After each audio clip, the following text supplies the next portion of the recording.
Greetings to all of you. In the last lecture, we discussed about the Watson and Crick model of DNA structure. So after that, we will today we will be discussing the base pair rule.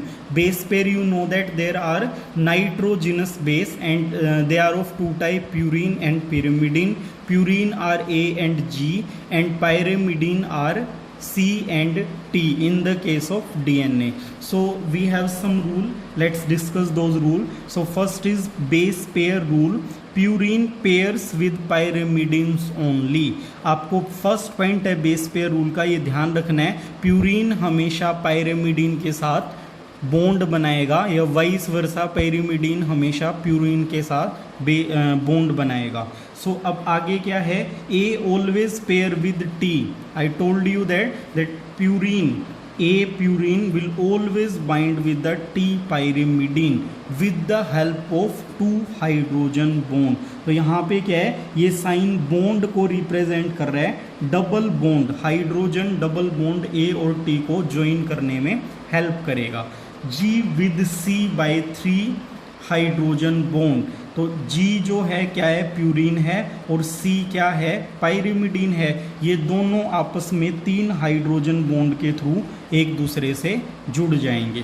तो अब इस base pair के rule के according अगर हमें एक DNA का strand दिया हुआ है तो हम दूसरे को फाइंड आउट कर सकते हैं. तो कैसे फाइंड आउट करेंगे, suppose this is the one strand, suppose this is 5 prime and this is 3 prime and. ये मैंने लास्ट लेक्चर में आपको बता दिया था कि 5 प्राइम 3 प्राइम कैसे डिसाइड होता है. तो एक स्ट्रैंड आपको 5 प्राइम टू 3 प्राइम वाला दिया हुआ है, दूसरा आपको फाइंड आउट करना है. Suppose this is the 3 prime and this will be the 5 prime and. तो यहाँ पे बेस पेयर रूल के according T will bond with the A bond with the T will bond with the A and C will bond with the G will bond with the C and T will again bond with the A. So you find out the second strand sequence of base pair. एक आपको अगर दिया हुआ है तो दूसरा आप find out कर सकते हो with the help of base pair rule. इसके बाद आता है चार्गफ रूल. चार्गफ क्या थे, एक साइंटिस्ट थे जिन्होंने इस बेस पेयर रूल के अकॉर्डिंग ही कुछ अपने रूल्स बना दिए, उसको वहाँ से डिराइव किया.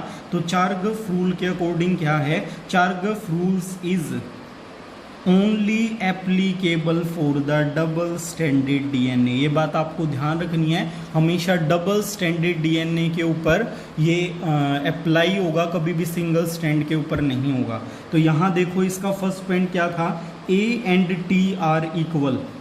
बेस पेयर रूल में क्या था, A always bind with the T.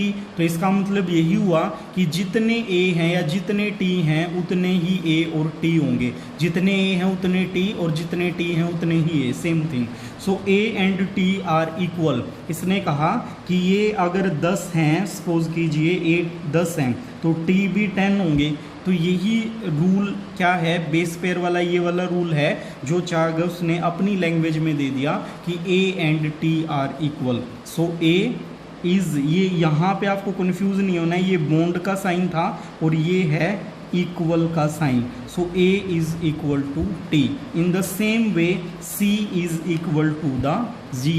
तो ये यहाँ से एक और उन्होंने पॉइंट दिया, third point, number of purine is equal to number of pyrimidine. ये भी बड़ा कॉमन है, ऑब्वियस है कि प्यूरिन हमेशा पायरिमिडीन के साथ बॉन्ड बना रहा है. तो जितने प्यूरिन होंगे उतने ही पायरिमिडीन प्रेजेंट होंगे.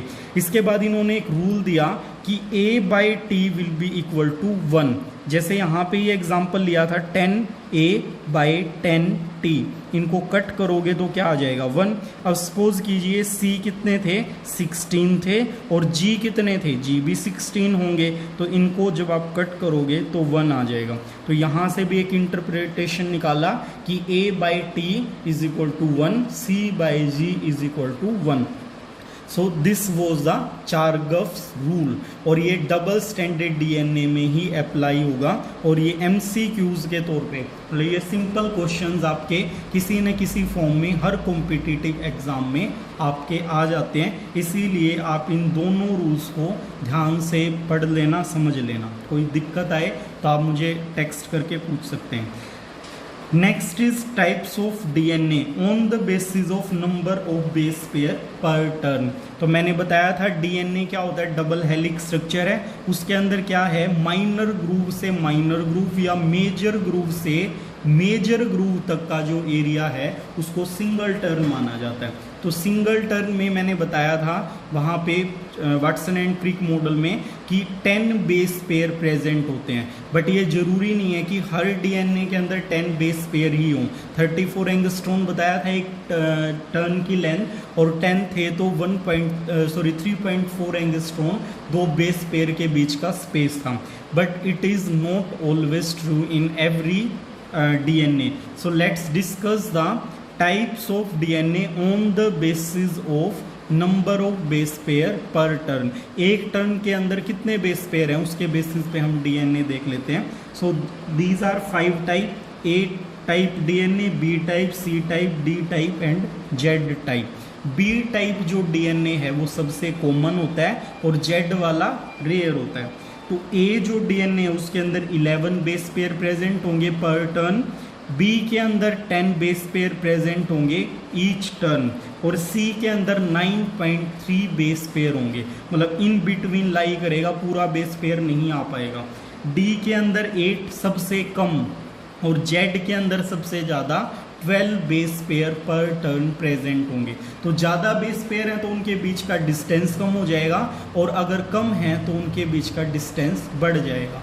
अब डीएनए जो है नॉर्मली राइट हैंडेड कोइल्ड होता है, कोइलिंग के बेसिस पे भी ये डीएनए हैं, तो इनके अंदर सभी के सब ABCD are right handed double helix DNA, but Z is an exception, it is having left handed.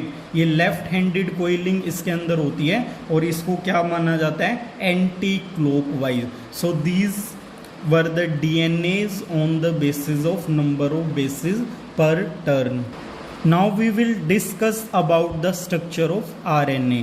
RNA is also polymer of nucleotide. I told you that base, sugar plus phosphate. This is nucleotide. So RNA and DNA are same thing.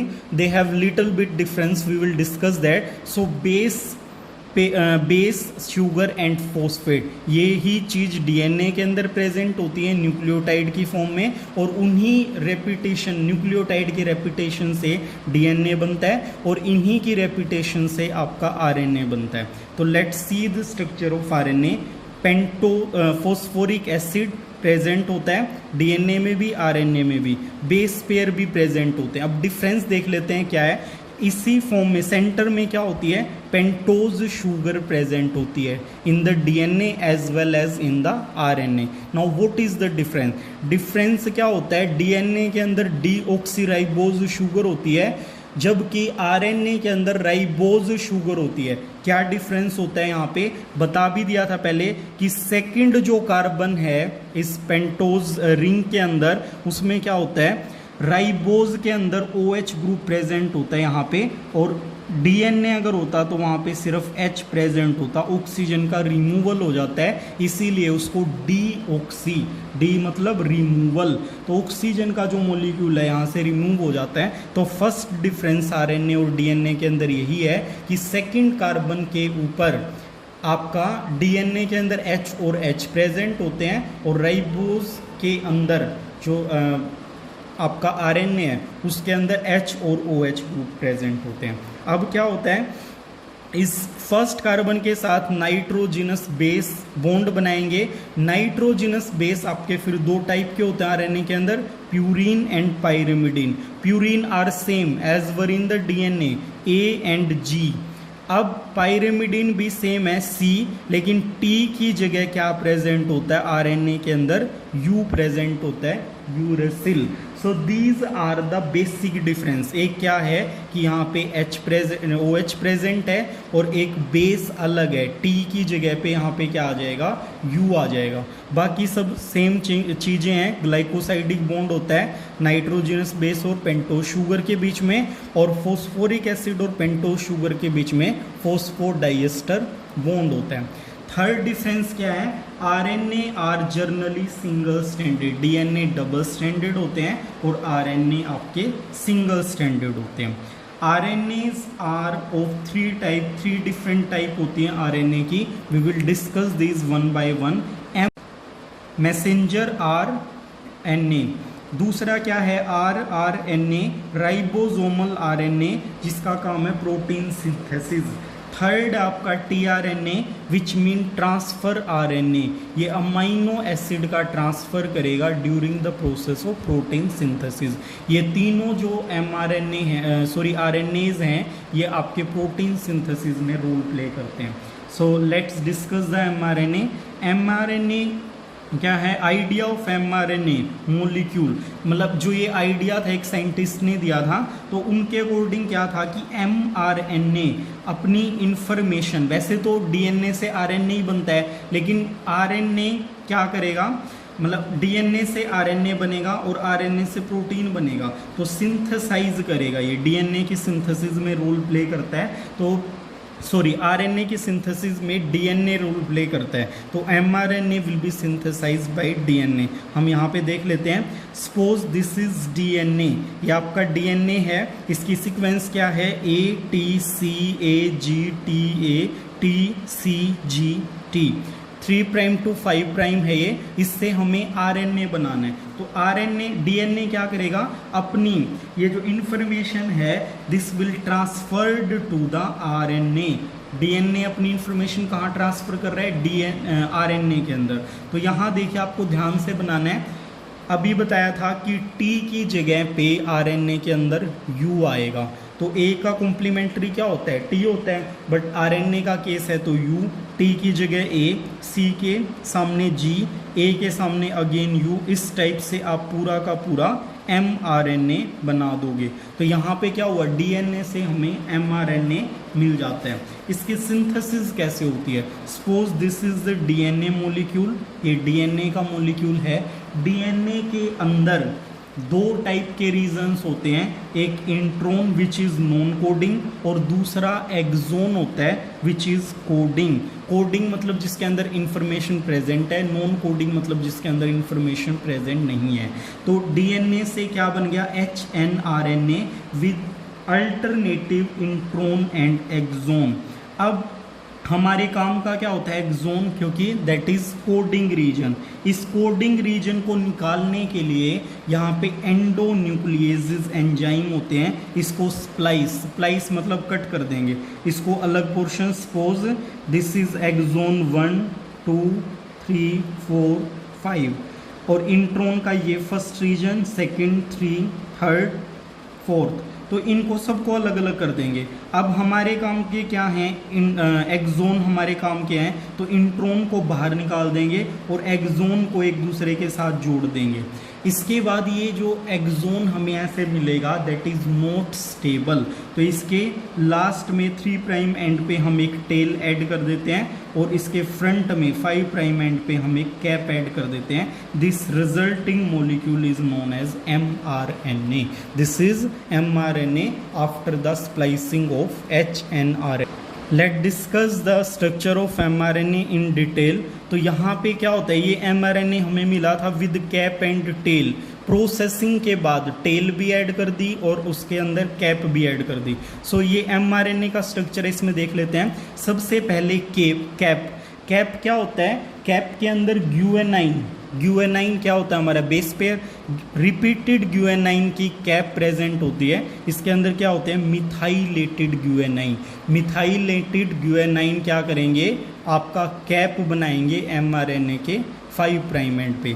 3 prime and पे poly adenine tail present होगी जो repetition of adenine से बनेगी, poly adenine tell. ये थी additional चीज़ें जो इसकी प्रोसेसिंग और फॉर्मेशन के बाद ऐड की जाती हैं। अब जो हमारा mRNA है इसके 5 प्राइम एंड पे जो फ्रंट पोर्शन है, ये ऑरेंज कलर से जो रिप्रेजेंट किया हुआ है, दिस इज स्टार्ट कोडोन। ये आपका स्टार्ट कोडोन है। ट्रांसलेशन की जो प्रोसेस है वो यहाँ से शुरू होगी और इसका कोडोन जो जर्नली होता है AUG is the start codon. यहाँ से ट्रांसलेशन की process, translation means protein synthesis, वो यहाँ से स्टार्ट हो जाएगी। थर्ड प्राइम एंड पे स्टॉप कोडोन प्रेजेंट होगा।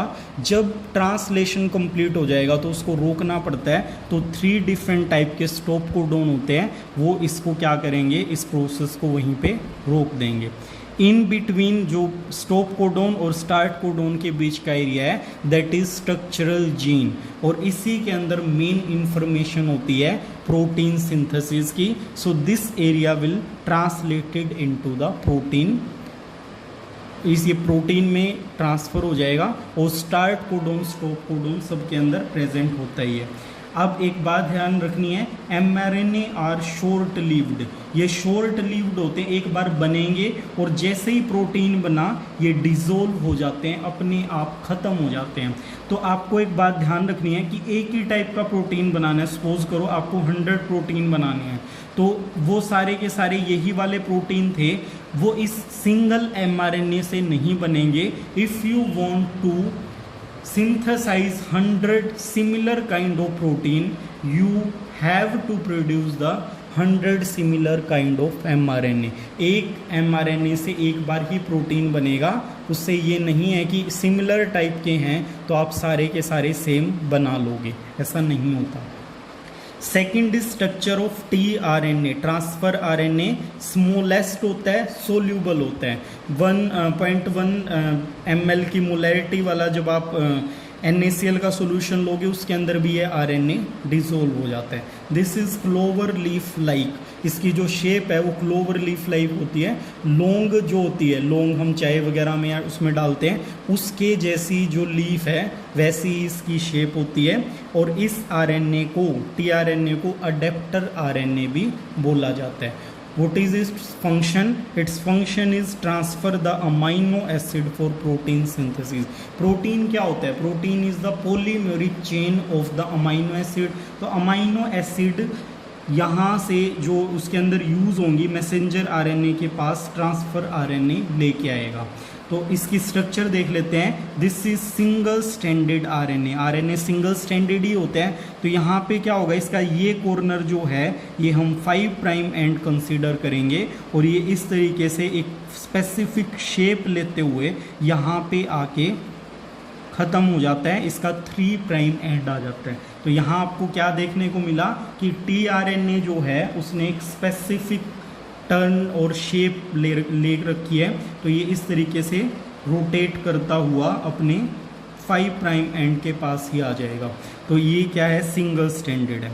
इसके अंदर सबसे पहले डी लूप प्रेजेंट है, help in the amino acid recognization. Amino acid को लेके आएगा तो रिकॉग्नाइज करना पड़ेगा पहले, ये रिकॉग्नाइज करता है डी लूप। इसके बाद टी लूप, इसको GTPCG लूप भी बोलते हैं, और यहाँ पे सूडो यूरासिल प्रेजेंट होता है, सूडो एक्चुअल का नहीं प्रेजेंट होता।